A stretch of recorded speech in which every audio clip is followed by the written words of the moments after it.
Labdien! Šodien esam Limbažos studijā pie Lucijas Sičevskas, kura ir Jāzepa Vītola Latvijas Mūzikas akadēmijas absolvente, kā arī klasiskās ģitāras skolotāja.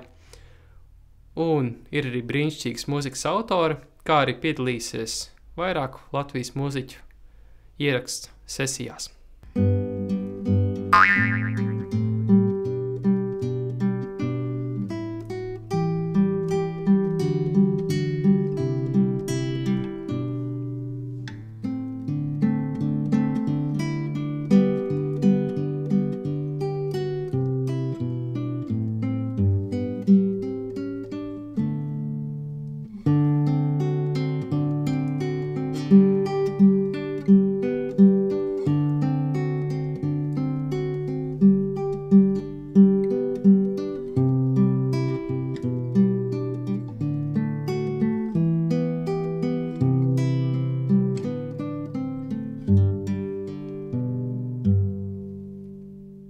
Viena no svarīgākajām lietām, ko, manuprāt, vajadzētu apgūt, kā uzturēt rokas brīvas. Piemēram, ja mēs spēlējam kaut vai visparastāko akordu ar strumu uz leju, kam vajadzētu pievērst uzmanību, ka labā roka pēc tam atslābst. Ja? Viņa nevis paliek un ir kaut kādā veidā sasprindzināta, bet tiklīdz viņa netiek izmantot, viņa ir brīva. Un kā pateikt, vai roka ir brīva vai nav, kā es parasti iesaku saviem skolniekiem skatīties, ir pēc tā, vai šeit ir redzamas cīpslas, tā kā iziet uz āru vai nē. Ja, ja mums roka, piemēram, ir saspringta, tad cīpslas arī ir redzamas. Savukārt, ja roka ir brīva, tad viņas nav redzamas. Un arī roku stāvoklim vajadzētu būt tā kā maksimāli dabīgam un maksimāli nepiespiestam, jo turot ģitāru, tas, protams, nav dabiskais mūsu ķermeņa stāvoklis. Un, ja mēs, piemēram, ģitāru izņemtu ārā no rokām, ideālais stāvoklis ir šādi, kad šeit nav nekādi izvirzījumi uz āru, un arī labai rokai viņi nav. Līdzīgi tā kā, kad mēs ejam pa ielu, mūsu rokas tā kā ir brīvi nolaistas uz leju. Savukārt, ja roka ir saspringta, piemēram, ja mēs viņu turam ilgstoši šādi, protams, tas neiet runa par to paņēmienu, kad ir kaut kādas stīgas lāpēšanas, bet par spēli ar atvērtajām stīgām. Ir svarīgi, lai nav šeit nekāda saspringzinājuma, jo tas nākotnē varētu negatīvi attiekties uz ģitārista veselības stāvokli. Ģitāristiem ļoti izplatīti ir mēģināt iegaumēt spēlējumu, un pēc tā kā ladas atrašanās vieta un kaut kāda cipariņa, piemēram, ja mēs spēlējam pēc tabulatūras. Bet ko noteikti būtu vērts apgūt, ir spēlēt vadoties pēc dzirdes. Piemēram, ļoti daudzi manā praksē vismaz ir bijis skolēni, ir spēlējuši pat pāris gadus vai pat vairāk gadus, bet viņi nekad nav pievērsuši uzmanību tam, kā kaut vai viens akords, kāda ir viņa skaņas kvalitāte. Piemēram, daudz spēlējot, nenospiež viņu līdz galam un rada aptuveni šādu tipa skaņu, kad viņi tā kā ir džingstoši, ja? Bet vienmēr vajag vadīties pēc tā, vai mūsu ausī patīk tā skaņa, kura rodās, vai viņa varētu būt labāka. Un ja viņa varētu būt labāka, tad mēs darām visu iespējamo, lai viņu uzlabotu. Ir svarīgi, veidojot toni, skatīties, lai pirkstī ir iespējami tuvu ladai. Piemēram, ja mēs spēlējam akordu A, nav iespējams, protams, izdarīt tā, lai visi pirksti atrastos maksimāli tuvu ladai, bet mēs to mēģinām izmantot, jo, piemēram, spēlējot atsevišķu noti, ir starpība, vai mēs viņu nospēlējam pie ladas, starp ladām vai tālu no ladas, kas prasa vairāk spēku, un attiecīgi no tā arī veidojās grūtības tā kā izveidot labu toni, ja? Jo tālāk mēs liekam no ladas pirkstus, jo grūtāk viņu ir nospēlēt. Nākamā lieta arī, kas, manuprāt, ir svarīgi, spēlējot kaut kādu skaņdarbu, mācīties viņu nevis mēģinot iegaumēt notis, kaut kādas tabulatūras, cipariņus, bet pēc dzirdes un pēc muzikālā viedokļa, lai mums ir izpratne par muzikālo materiālu, nevis tikai par kaut kādām notīm vai cipariņiem. Tātad vispār, jā, kā iespējams sekot līdzi savām rokām, ja tev nav skolotājs un ja tu mācies no online nodarbībām, vienkārši savu nodarbību laikā noliekot blakus telefonu vai kameru un uzfilmējot, un pēc tam paskatoties, kā izskatās rokas no malas, un ir ideāli, ja ir arī kāds, piemēram, ģitārists vai kāds ģitāras skolotājs, kad tu var aizsūtīt to paraudziņu un pajautāt, ko viņš domā par tavu roku stāvokli. Es jau pieminēju par šīm te cīpslām, lai viņas nav tādas tā kā izspiedušās uz ārā. Pēc tam es mēģināšu nodemonstrēt kādu nepārāk pareizu paņēmienu, kā spēlēt, kā es arī agrāk pati esmu spēlējusi, bet ko man nācās diezgan grūti pārmācīties, jo tas ir liels ieraduma spēks. Un īstenībā ir svarīgi jau no paša sākuma iemācīties spēlēt ar brīvām rokām. Kas ir arī, man liekas, veicinošais faktors saspringtajām rokām ir tas, ka tad, kad cilvēks tikko ir paņēmis ģitāru un viņš grib sākt spēlēt, viņš ļoti, ļoti cenšas. Un tad, kad mēs cenšamies, mēs saspringstam. Jo vairāk mēs saspringstam, jo vairāk mums saspringst, protams, līdz arī rokas un veidojas šīs te dažādi muskuļu saspringumi. Un tad pirmā lieta arī, ko vajadzētu saprast, ir tas, ka kļūdīties ir ļoti labi, un kļūdīties vajag. Neviens nav iemācījies spēlēt bez kļūdīšanās, un ir jāmācās būt pirmkārt brīvam savā galvā, un pēc tam atbrīvot savu ķermeni. Un runājot par kreiso roku, grūta lieta ģitāristiem ir šīs te locītavas neizvirzīšana pārāk daudz uz āru.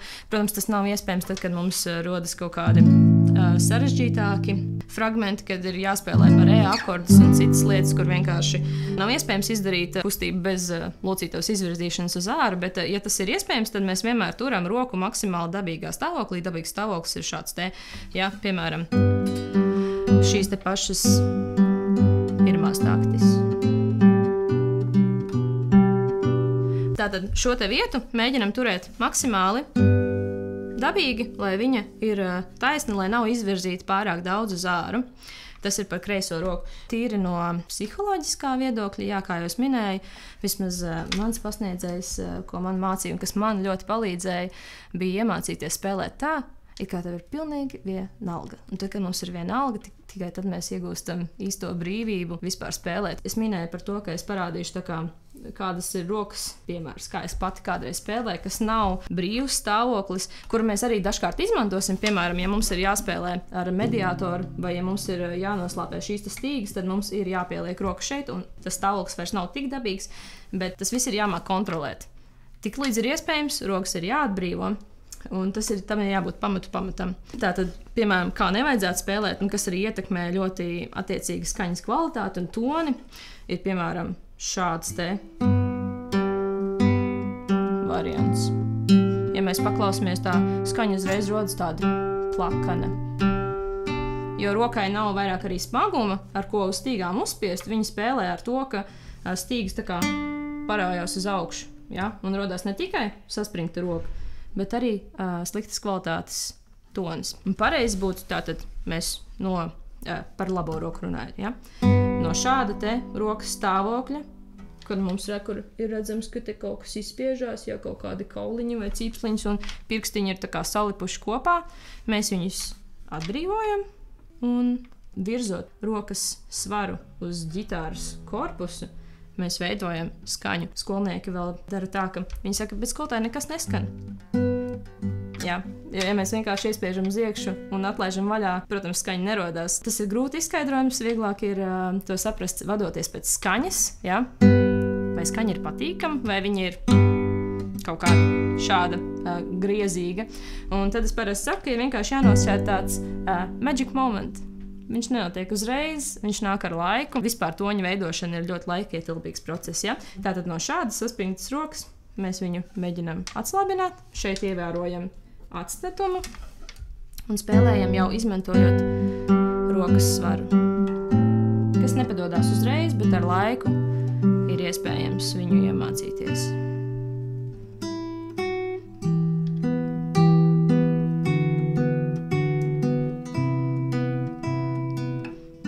Pabeidzu un es atbrīvoju roku. Un turpinot, tikai tad viņi nedaudz atkal strādā.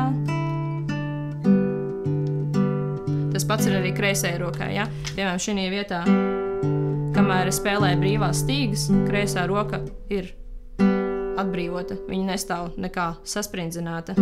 Brīva vienkārši ar īkšķi pieskārusies ģitāras grifam.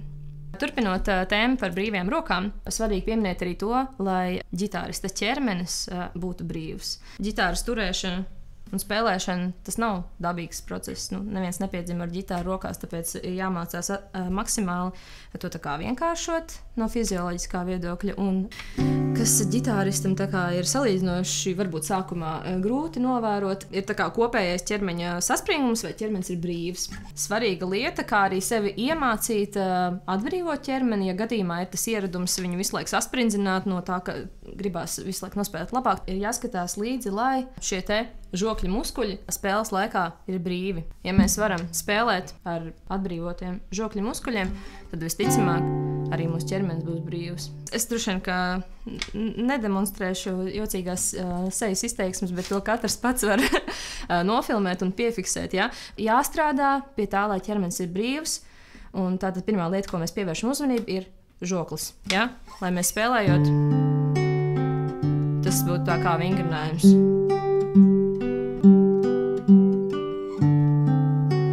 Tā kā var nedaudz arī turēt tā nedaudz atvērtu muti, lai vienkārši to varētu kontrolēt. Tā ir tāda, varbūt liekas maznozīmīga lieta, bet, piemēram, arī es kādreiz spēlēju ar ļoti saspringtām rokām, ar saspringtiem pleciem, un šīs bija tās lietas, kas man palīdzēja tikt pie brīvas spēlēšanas manieres. Protams, ir reizes koncertos, kad mēs esam uztraukušies un arī vienkārši mēs gribam kaut ko citādāk nospēlēt, ja, tad to visu ir iespējams arī neņemt vērā, bet svarīgi ir, lai pamatos mums ir ieliktas šīs te brīvās rokas, brīvie pleci, brīvs ķermenis. Tikai tad mēs varam spēlēt brīvi. Vēl viena no svarīgām lietām, kas arī man kā ģitāristē ļoti palīdzēja attīstīties un sakārtoja domāšanu par to, kā apgūt vispār skaņdarbus. Skaņdarbu mācīšanās, ievērojot frāzējumu. Kas īstenībā mūziķi ļoti daudz runā frāzējums, tev bija frāzējums, tev nebija frāzējums, bet, piemēram, manā pieredzē es esmu kaut kā aizgājusi līdz augstākai izglītībai īsti par frāzējumu. Nezinot. Ko es ar to domāju? Bija vienkārši tā, ka es diezgan ilgi cīnījos ar to, ka es pavadīju mācoties ģitāru ļoti daudz laiku, bet tas rezultāts, ko es ieguvu, uzejot skatus, vispār tam neatbild un izskatījās no malas tā, ka es varbūt vispār nebūtu mācījusies.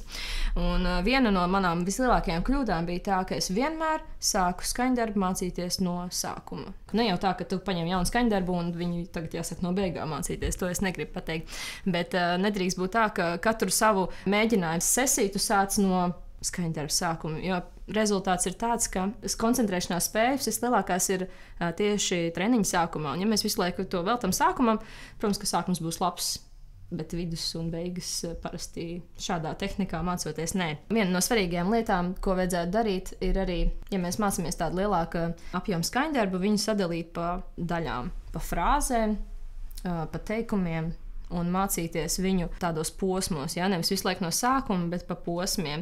Un vēl viena no svarīgām lietām bija tāda arī, kas man palīdzēja ļoti un veicināja visu gan atmiņas veidošanos, gan arī palīdzēja atbrīvoties no tām pauzēm, kas veidojas skaņdarbus spēlējot, bija tas, ka sākot spēlēt, mēs nebeidzam motīvu.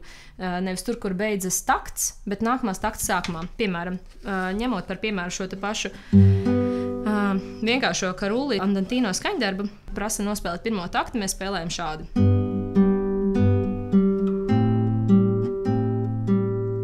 Tā ir pirmā takts. Bet patiesībā, ja mēs gribam iemācīties plūstoši, lai mums nav tās visu laiku kaut kādas apstāšanās, pirmā takts ir nākamās takts sākums, tad mēs pirmo taktu spēlējam.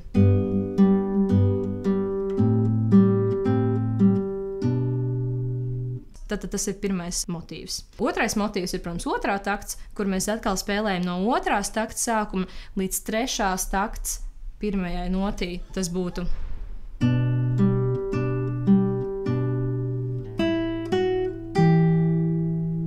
Un tad mums neveidojas, piemēram,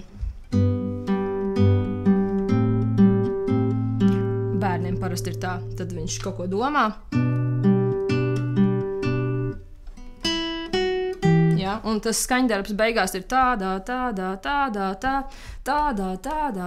un viņš ir smagnējs, viņš neiet uz priekšu. Ja? Savukārt, ja mēs mācāmies tādā veidā, ka mēs sākam no vieninieka līdz nākamās takts vieniniekam, šī te problēma daudz mazāka kļūst un ļoti daudzos gadījumos vienkārši izzūd, tāpēc, ka jau sākotnēji pamatos ir ielikts, ka takts beigas nav takts beigas, bet nākamās sākums, un viņš automātiski savienojās. Ja? Un, attiecīgi, pēc tam no šiem diviem motīviem mums vajadzētu iemācīties izveidot frāzi. Ja, jo mēs kaļam tā kā vienu takts, otra takts, tāpat tās rezultāts ir diezgan saraustīts. Tātad nākamā lieta, ko mēs mācītos pēc šādas tā kā apgūves tehnikas, kad mēs mācāmies pēc frāzēm, būtu trešās takts, kas sanāk trešais motīvs šī dziesmā iemācīšanās. Piemēram, mēs spēlētu līdz 4. takts vieniniekam. Protams, trenējoties viņu, mēs spēlējam vairākas reizes, jau nevis vienu reizi, bet tikmēr, kamēr tas tiek apgūts. Un tālāk mēs mācīsimies nevis no 1. takts līdz 3. taktī, bet nākamais solis ir mācīties 4. takti, un pēc tam savienot 3. takti ar 4. takti. 4. takts šī skaņdarbā, piemēram, būtu. Šeit gan mēs neņemam klāt tālāk vieninieku, tāpēc, ka tur jau sāksies nākamais teikums. Tas ir tikai šī gadījumā, principā. Un tātad mēs savienojam tagad 3. takti ar 4. takti. Šeit ir arī uztakts, kur mēs varam pielikt klāt. Tātad mēs sāksim no 3. takts, bet ar uztakti.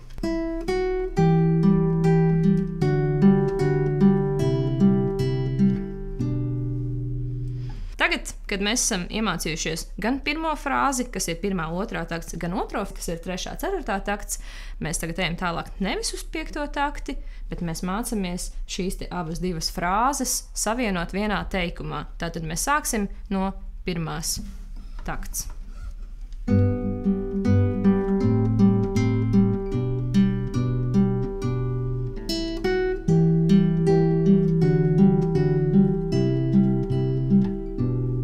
Mēs esam ieguvuši pirmo teikumu. Nākamais solis mums būs mācīties atkal vienu motīvu, iemācāmies vienu motīvu līdz nākamās motīvu vieniniekam, pēc tam mācāmies otro motīvu, savienojam viņu frāzē un iemācāmies šo te frāzi. Pēc tam mēs mācāmies atkal nākamo motīvu, kas šī skaņdarbā būs 1, 2, 3, 4, 5, 6, 7. takts un atsevišķi 8. takts, pēc tam mēs savienojam 7. takti ar 8. taktu un iegūstam vēl vienu frāzi. Mēs atkal veidojam šo te divu frāžu savienojumu un šīs divas frāzes savienojam teikumā. Pēc tam savienot šos divus teikumus, ja? Mēs tad spēlējam no 1. takts līdz 4. taktī. Un tādā veidā mums rodas izpratne par to frāzēm, par to, kas notiek mūzikā, un tas viss materiāls, kas ir apgūts, viņš ir apgūts loģiskā secībā, un arī tas palīdz uztvert to mūziku vairs nevis kā takts, ja? Bet mēs redzam, kur ir sākums, kur ir nobeigums.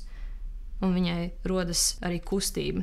Lai nebūtu tā, ka mēs visu laiku sākam no sākuma, iesācējiem būtu pilnīgi pietiekami izmācīties vienu periodu. Tas viņam īstenībā aizņems diezgan daudz laika.